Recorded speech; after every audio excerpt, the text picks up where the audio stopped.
Introduction. I have to make a project on our family, but I'm confused. Where should I start from? Don't worry, I'll help you in completion of your project. Thank you. Dear friends, will you join me in making this project? Objectives. At the end of this course, you will be able to describe a family, understand the importance of a family, learn about nuclear, large, and joint family, and be able to differentiate among them. Dear, let's look at Sam's family.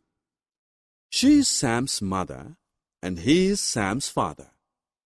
Look, he is Sam's elder brother. Hey, look here. They are his parental grandparents.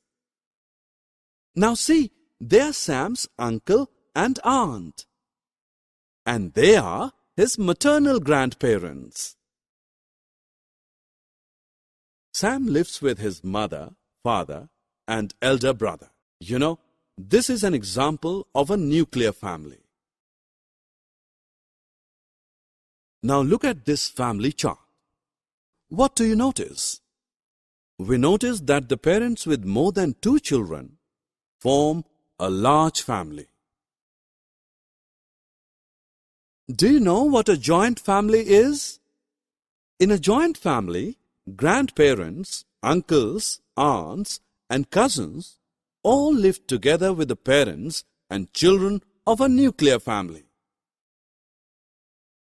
So now you are able to identify whether it is a nuclear family, a large family, or a joint family.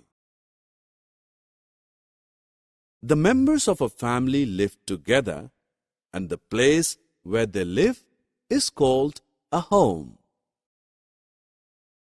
Members of a family help each other.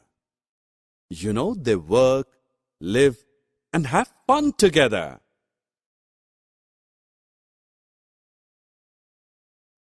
Summary.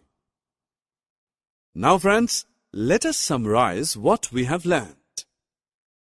A group of people living together is called a family. The different types of family are nuclear family, large family, and joint family.